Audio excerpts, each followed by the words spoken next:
Voilà, je te propose donc de reprendre ici notre révision des fractions. On va aborder quelque chose d'assez simple, hein, qui est la fraction d'un produit. Effectivement, c'est simple, hein, la fraction d'un produit, c'est ceci. Tu vois le produit de A par B ici, qui est divisé par C. C'est ce qu'on appelle la fraction d'un produit. C'est une petite configuration de calcul assez simple, mais voilà. Hein, c'est le côté paradoxal des fractions. Les fractions sont simples. La notion de fraction ne fait qu'impliquer le concept de division par un nombre. La division par un nombre, ben, c'est quelque chose que tu connais bien, que tu comprends bien. Mais voilà, il n'y a rien à faire. On continue à faire des erreurs importantes sur les fractions. Voilà, tout se passe comme si on ne comprenait finalement plus ce qui est écrit ici. On ne comprend plus que c'est simple. Voilà, et donc il s'agit tout simplement de se refamiliariser avec ces notations impliquant donc des fractions. Une fois que tu seras refamiliarisé avec ça, eh bien tu feras beaucoup moins d'erreurs. Et c'est donc le but de cette petite séquence de révision. On va revoir des choses simples ici qui t'éviteront toutes les erreurs qui sont indiquées ici sur cette image. Je te rappelle qu'il n'y a aucune expression ici qui est correcte. Elles sont toutes fausses et elles représentent toutes des erreurs fréquentes faites par les élèves. Donc voilà, on va voir la fraction d'un produit et ça, je te propose de le voir avec comme illustration ici la découpe d'un fromage. Alors je vais prendre un cheddar ici. Un cheddar, c'est un fromage anglais. On va dire qu'il fait 1 kg de masse et que voilà, il est de forme carrée avec un côté ici qui fait 4 pouces. Hein, on a un fromage anglais, donc je vais utiliser le pouce pour les longueurs. Donc voilà, on va le regarder du haut ici. On va voir un simple carré orange comme ceci. Ça va représenter notre cheddar. Le cheddar que je vais m'empresser bien sûr de diviser. Alors, puisqu'il fait 4 pouces ici, ben, je vais le diviser par 4. Ce sera simple. Je vais me munir de mon couteau et je vais le couper ici sur 1 pouce de large. Voilà, je le coupe et je me garde bien sûr que ce qui résulte ici de la division par 4, c'est-à-dire que j'en garde 1 quart. 1 quart, et comme tu le sais, hein, si je prends 4 fois 1 quart, eh bien, je vais retrouver le fromage dans sa totalité. 4 fois 1 quart, ça fait 1. De nouveau, c'est une évidence, tu te demandes pourquoi je dis ça. Ben, c'est pour attirer ton attention sur le fait que 1 quart, ici, ben, c'est l'inverse de 4. Hein, l'inverse de 4 multiplié par 4, par définition, eh bien, ça fait 1. Je peux généraliser ça tout de suite en disant que 1 sur A, eh bien, c'est l'inverse de A. A fois son inverse, par définition, fait 1. Alors, je te dis ça en fait parce que j'utiliserai beaucoup cette notion d'inverse dans la suite, tu le verras. Donc voilà, maintenant que c'est fait, je peux passer à un autre problème qui est la division de 3 kg de fromage. Je vais aligner ici 3 cheddar et je vais en couper, je vais le diviser par 4 en coupant ici sur la largeur d'1 pouce. Voilà qui est fait. Je vais donc ici tout simplement diviser 3 par 4. Voilà, 3 par 4, c'est ce qu'on appelle 3 quarts. 3 quarts, c'est exactement comme si je prenais ici 3 fois 1 quart. Voilà, comme ceci, 3 fois 1 quart, c'est 3 quarts de fromage. Tu remarqueras que je ne mets plus les unités ici. Hein. Le 3 quarts ici peut représenter 3 quarts de kilo ou 3 quarts du fromage de départ. Voilà, tout comme le 3 quarts ici, voilà, c'est 3 quarts de fromage ou 3 quarts de kilo. Voilà, 3 quarts de fromage, 3 divisé par 4, c'est effectivement 3 quarts. On le voit très bien ici, hein, c'est 1, 2 et 3 quarts de fromage. Je peux donc dire que 3 quarts, eh bien, c'est 3 fois 1 quart. De nouveau, quelque chose d'évident, mais ça me permet d'attirer ton attention sur le fait que la division par un nombre revient à multiplier par l'inverse de ce nombre. Et ça, eh bien, c'est quelque chose qui peut être très très utile dans l'interprétation des fractions. Et c'est pourquoi je vais tout de suite le généraliser ici en te disant que A divisé par B, eh bien, c'est A fois l'inverse de B. La division par un nombre revient à multiplier par l'inverse de ce nombre. Voilà, c'est une petite formule extrêmement simple, qui est évidente, hein, mais qui bien souvent semble oubliée. Et c'est pourquoi je vais ici la mettre spécialement sur le côté. Tu verras que je vais m'en servir maintenant pour traiter du problème de la fraction d'un produit. Voilà, alors pour la fraction d'un produit, ce que je vais faire ici, je vais changer de contexte, je vais prendre une plaque de bois. Une plaque de bois qui fait une hauteur A, une largeur B, et je vais décider de couper cette plaque de manière à diminuer sa surface. Pour le moment, sa surface, elle vaut forcément A fois B. Hauteur fois largeur, c'est bien la surface, c'est l'air, si on veut, de cette plaque. Je vais décider de diviser cette plaque en 3. Pour ça, je vais la couper sur un tiers de sa largeur, un tiers que je peux écrire en prenant moins de place comme ceci, b sur 3. Ok, je vais la couper comme ceci, je prends ma scie comme ceci et je coupe bien la surface en 3. J'ai bien ici un tiers de la surface. Je vois bien que si je la reporte 3 fois, je reprends la surface de départ.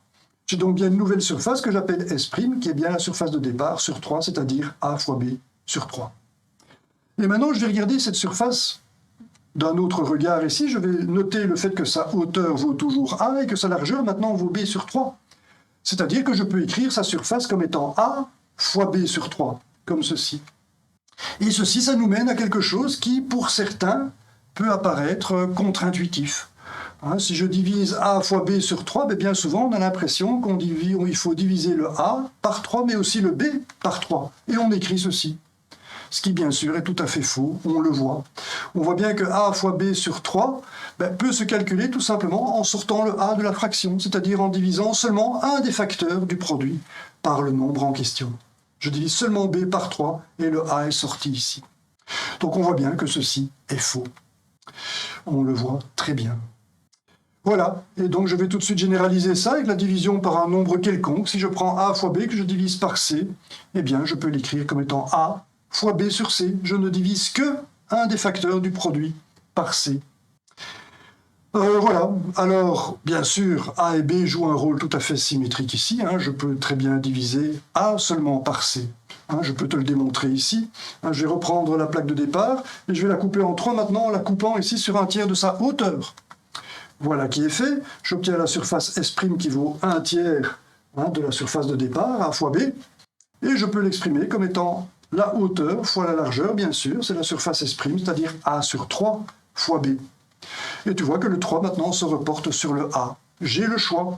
Je peux diviser par B, je peux diviser B par C, ou je peux diviser A par C, bien entendu. C'est une évidence. Voilà. Il faut bien prendre conscience de ça. C'est important. C'est la fraction d'un produit ici qui prend donc deux expressions différentes. On peut même trouver une troisième expression de ce produit, tout simplement en considérant A fois B comme un nombre. Ici, j'ai la division par C de ce nombre, et on sait bien que la division revient à multiplier par l'inverse. C'est la petite formule que j'ai retenue ici. La division par un nombre revient à multiplier par son inverse. Eh bien, c'est ce que je vais faire ici. Je vais prendre le nombre A fois B, je vais tout simplement le multiplier par l'inverse de C. Voilà. Et maintenant, je peux supprimer les parenthèses qui sont tout à fait inutiles. Elles étaient juste là pour dire que A fois B, c'est un simple nombre. Voilà, je peux maintenant retirer ces parenthèses. Voilà. Voilà, on a donc trois écritures ici de la même fraction. Et voilà, ça montre un peu la richesse de l'écriture des fractions. C'est bien souvent pour ça que des fois on est un peu perdu, peut-être, en tout cas, je ne sais pas. Mais voilà, donc ceci, je ne te l'ai pas démontré, je l'ai démontré ici avec l'exemple de la division par 3. Ici, est-ce que ceci est vraiment correct? Eh bien oui, je peux te le démontrer, tout simplement en partant de cette expression-ci. Si je repars ici du fait que la division par un nombre revient multiplié par son inverse, eh bien je prends le nombre A plus B et je le multiplie par l'inverse de C. Voilà, ça c'est pour démontrer cette première expression. Maintenant, je peux très bien dire que la multiplication par l'inverse de C, c'est la division de B par C. J'interprète cette expression-ci, cette formule-ci à l'envers. Je peux très bien dire que la multiplication par l'inverse d'un nombre, l'inverse de B ici, ça revient à diviser par ce nombre. Et je vais donc considérer ceci comme étant B divisé par C. B divisé par C. Maintenant, je peux très bien intervertir ici. On sait bien que la multiplication est commutative. Je peux très bien mettre le 1 sur C avant le B. Voilà qui est fait. Et je peux dire que ceci, c'est A divisé par C. Exactement comme j'ai dit que ceci, c'était B divisé par C, ici. Et j'obtiens donc ceci. Et voilà, ceci démontre les deux formules. On peut très bien diviser B par C tout seul en sortant le A. Et on peut très bien diviser par A tout seul en sortant le B. Voilà. 1, 2, 3, 4, 5 expressions pour exprimer le même nombre. Il y a le signe égal ici se retrouve partout. Ceci, c'est 5 écritures du même nombre et on comprend qu'avec les fractions, des fois on perd un peu pied, on ne sait plus trop de quoi on parle. Mais voilà, c'est comme ça. C'est comme ça, les fractions. Les fractions sont assez riches en termes de notation Et bien souvent, on s'y perd pour cette raison. C'est pourquoi il est important que tu revoies ces petites séquences de révision pour te familiariser avec ça. La fraction d'un produit ici, on peut l'écrire comme étant tout simplement le nombre multiplié par l'inverse du nombre par lequel on divise. Et on peut aussi appliquer la division soit à un facteur, le facteur b ici, soit au facteur a ici, tout simplement. Voilà, c'était simple, tu le vois, cette séquence se termine ici. Voilà, maintenant que tu as vu ça, tu ne feras sans doute plus l'erreur qui est indiquée ici. Tu sais déjà beaucoup mieux ce que c'est que une règle de calcul de fraction. On sait qu'ici, on peut diviser a par c ou b par c, tout simplement, ou bien sortir le c carrément de la fraction, en multipliant par son inverse. Voilà, j'espère que tu es un petit peu soulagé, un petit peu plus, par rapport au stress que procurent les fractions. Tu vois que ce n'est pas compliqué. Et si effectivement tu te sens soulagé, je te conseille d'assister, de visionner la séquence suivante, qui va concerner les produits et fractions de fractions. Les produits de fractions, c'est ce qui est ici.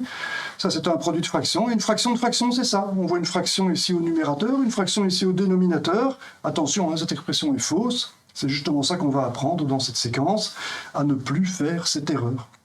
Voilà, ce sera un petit peu plus compliqué, mais tu verras, on va y aller très progressivement en partant de ce qu'on a fait maintenant avec ici le produit, la fraction d'un produit.